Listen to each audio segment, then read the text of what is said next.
Good morning from Sydney, Australia, and I'm here today with Mark Davis in Japan. My name's Alfonso, and I'm a professional photographer along with Mark Davis in Japan. We both run photo tours in Japan, and I've run them as well in Australia and the Philippines, Spain, and the Faroe Islands. But today, I'm given the challenge to Mark to talk about 12 images in 12 minutes. And I'll pass it over to you, Mark. I appreciate it, Alfonso, and heat's on me, so I need to knock this out. But thank you for the opportunity. My name is Mark Davis. I'm a photographer here in Japan. These 12 images are from all the 4 seasons, and I have 3 from each, and that'll be what we're looking at today. We'll start with spring and work our way to winter. This first one was taken just on a whim. I went out with the camera, had no plan that day. And this was obviously during the full bloom of cherry blossom season. And this is a weeping cherry blossom. The sun in the background was rising, had no idea that it was going to be the case for this area. And there was fog in the background as well that really kind of helped illuminate that orange glow. And, you know, I had to work fast to find something to frame it. And I used the weeping cherry blossom trees here, and the limbs kind of arch over and frame the sun as it comes up and fills out the rest of the scene. It's quite a nice image, I like. We'll move on to the next image.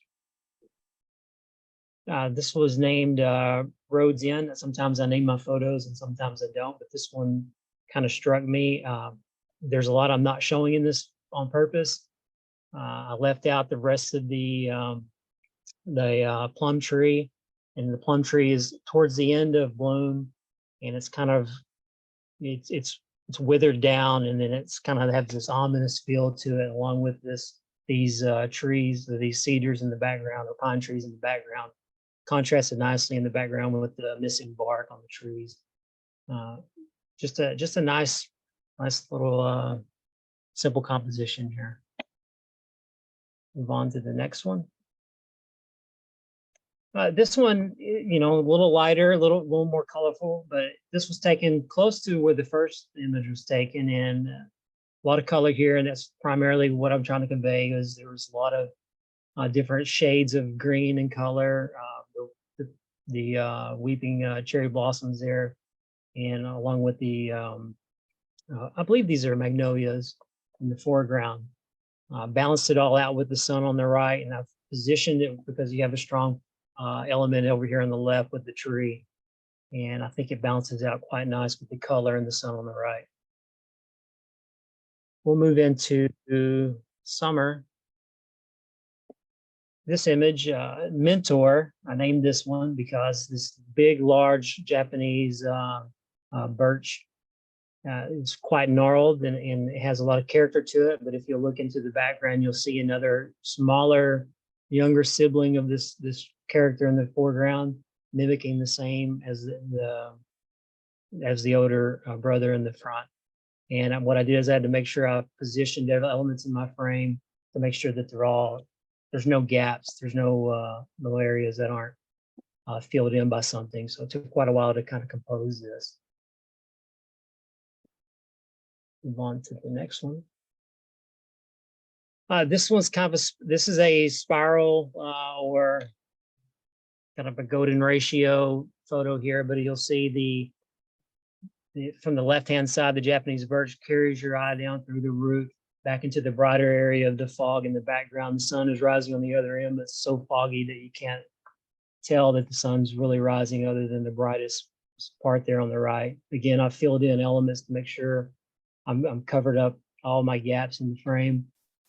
And I've framed that brighter light in the background with an element of the tree coming in from the right to the left. Then you fall down, or your eye will just wander around through the scene, and you right back where you started, and you're just making another spiral through the scene. Fog really makes this image, and most of my images you'll notice has quite a bit of fog. Move on to another summer image. This was taken close to my house.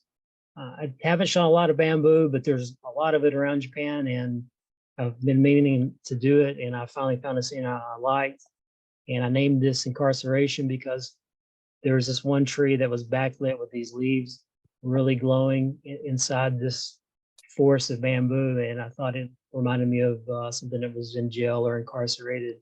And I thought the highlighted green leaves really made this scene. And I think it's one of my favorites from this summer. We'll move into autumn. And I don't know if I have a thing with jailed subjects or incarceration, but I named this one Caged as well. So this is, you'll notice that orange, and really color separation was important for me when processing this. So I made sure that I had color separation to bring out the highlighted leaves off the Japanese maple in the center of the image. And I think it's balanced between the two yellows in the background quite nicely, and the bluer tones. Move on to the next one. This is an area that you're familiar with, Alfonso. This is the Bandai area of Japan up in Fukushima Prefecture. And this lake has really good blue color due to the mineral deposits from an ancient volcano in that area. And I think that the color, the pond, which I had to desaturate a little bit, honestly, to make sure that it didn't draw your eye too much to that blue. And the light was hitting the mist off the pond and gave good separation, that fog with the elements in the center there with the pine trees, and a little bit of color splashed in there. It was just a nice warm feeling I had when I was looking at this scene, and that's what I tried to convey with the processing. Move on to my last autumn image. This is one of my favorites from, I believe it was last year. This one is an informal greeting. This one dead branch broke off, and it kind of reaches towards the viewer as if it were greeting you or wanted to give a handshake. And the warmer tones from the sun and the atmosphere of the dead grass and that's about dead, and the orange tones and the yellow. I thought it was just a really nice scene. Again, one of my things I try to do is fill out the frame with elements to make sure there's no gaps, and that's what I've done with the branches that come up into the tree and in the bottom of the frame. We'll move into winter now, second favorite time of the year. This scene, not a lot going on, but the fog again helps isolate and separate elements in this image like it does on most. And what I found interesting here was this Japanese birch tree. It's gnarled and it creates that V, and then it looks like an old friend or that dead tree is reaching through, is almost giving one last hug goodbye.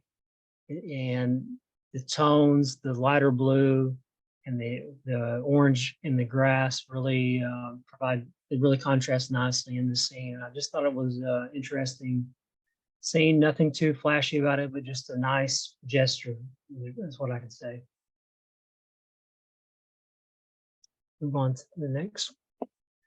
This one, I don't usually have a lot of man-made features in my photos, and I try to omit them if possible. This one, I really had to, I didn't bother me at all. And the man-made feature is there's this old crate looks like it's holding this tree up, and I titled this Emotional Support.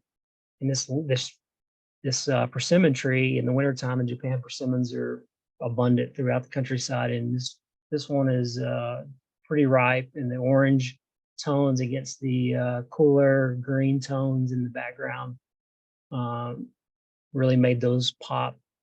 And it was just a nice image that, honestly, it moved me because I thought, well, this tree's about to fall over, but there's something holding it through this bitter winter, and I quite like it.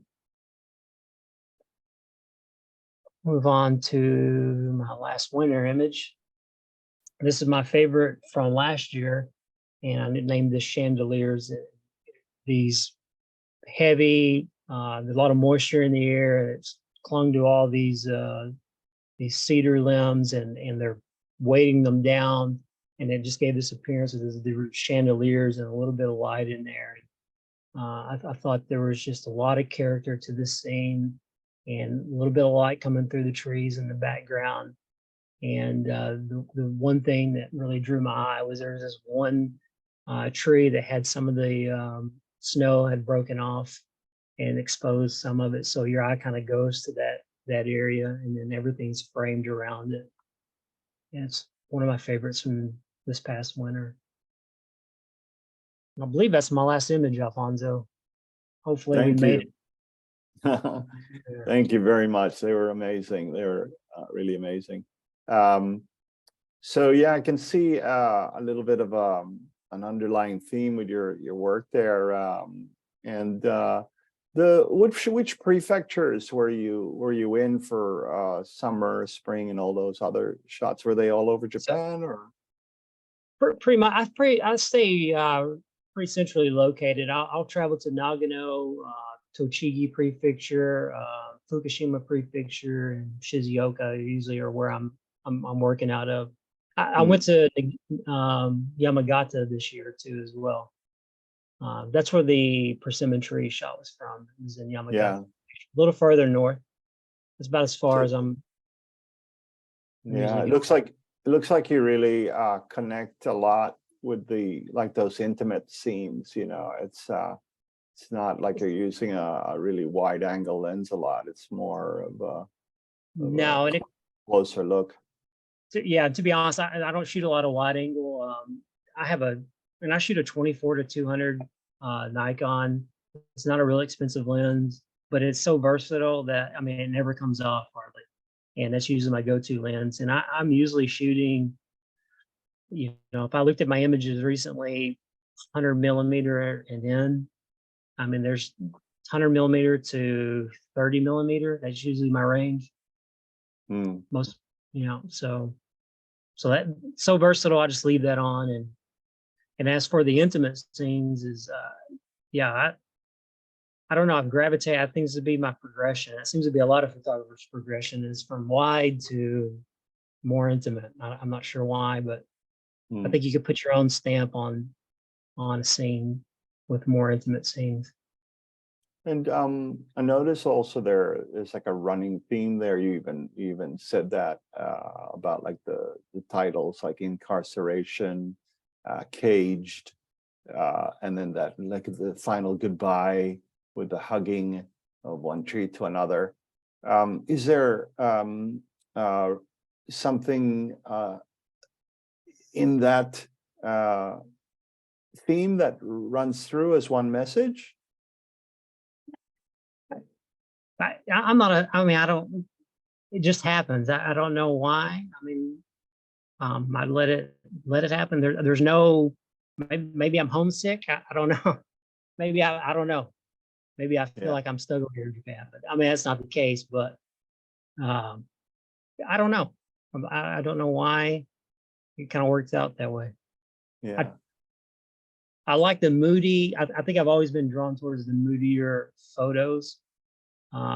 Photographers that try to lean that way. And I think a lot of my inspiration comes from a lot of those photographers, whether it's a Neil Burnell or whoever. I like those scenes.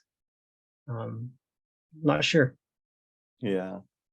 Oh, they're beautiful. Okay, well, thank you so much for today. I'll put your website and Instagram links in the show notes below, and have a good summer ahead of you. Don't sweat too much while we're here in winter in Australia. All the best. Yeah. All right. Thank you, Alfonso. Bye.